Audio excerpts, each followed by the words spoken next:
Hello, I'm Shawn Kent Hayashi. In this video, you'll learn why appreciating others is an important competency if you want to become a star performer, grow to the next level, or become a more inspiring leader. I'm an executive coach and a high-performing teams consultant. I work with organizations of all sizes, entrepreneurial startups to industry-leading organizations. I help leaders and teams become high-performing together. My team has identified 25 competencies needed to lead collaborative, innovative, resilient teams. Today, we'll be talking about the ability of acknowledging, appreciating others, identifying with, caring, demonstrating sincere concern about others is an important skill. Let's dive in now.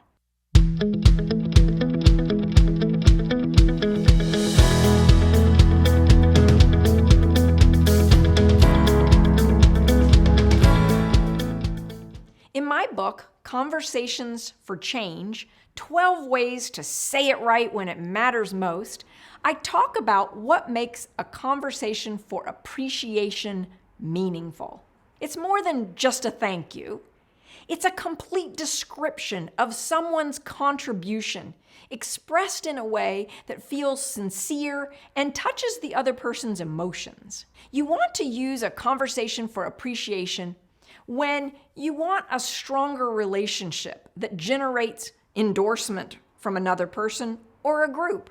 When you're developing new abilities and skills in yourself or others. When you're grateful for a team's progress. When you want to say thank you in a way that's meaningful, or when you're endorsing other people publicly. When a conversation for appreciation is missing, we diminish our rapport with other people. People who are well developed in this competency respect and value people. They want to ensure that people experience positive emotions. They generate a positive emotional wake in relationships. They advocate for other people's interests, needs, and wants.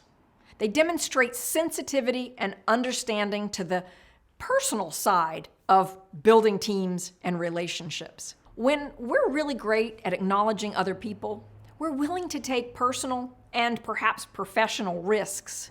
For the sake of others, in affirming who they are, we recognize and enjoy people's good qualities, their strengths. We provide support, appreciation, and recognition, and we display kindness and concern.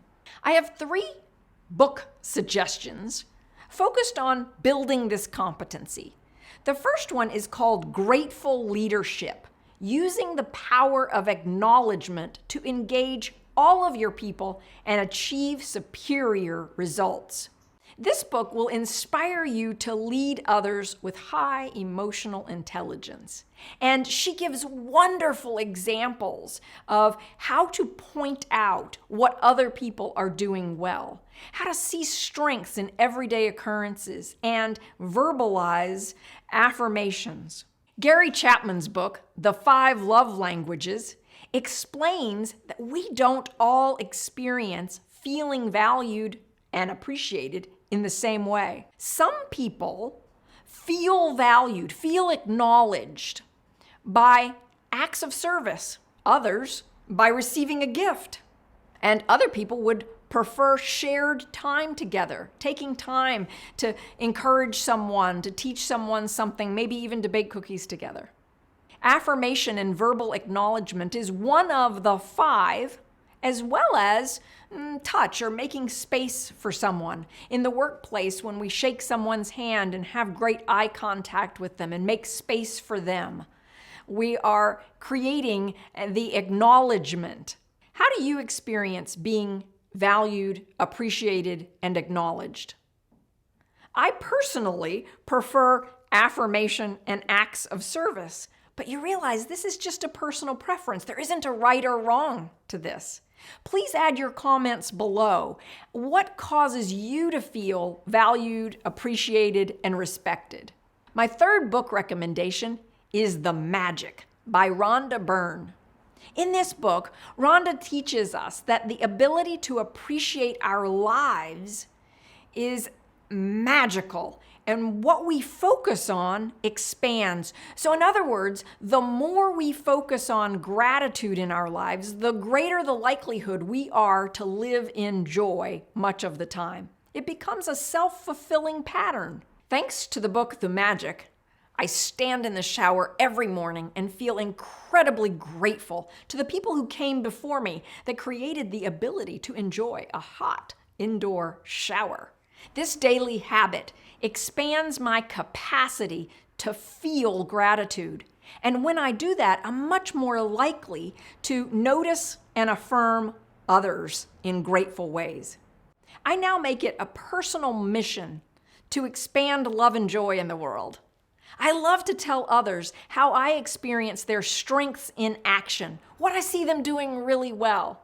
You can learn to be grateful and to appreciate the contributions of others, to notice other people's strengths and what they bring to their work. One of the best ways to do this is to create a 30-day challenge for yourself.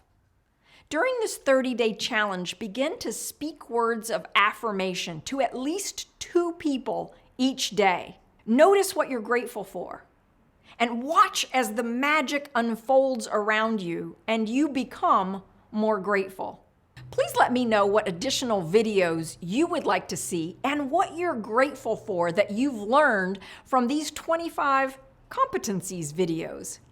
If you liked this video, please give it a thumbs up and subscribe below to our channel. And if you'd like to be alerted each time we post a new video, click that bell. If you would like to assess your own abilities in the 25 competencies, reach out to us. We can provide guidance, direction, and accountability in learning new skills for yourself or your whole team. I'd be delighted to talk with you. To learn more about the Professional Development Group, check out our website at theprofessionaldevelopmentgroup.com. Thank you for joining us.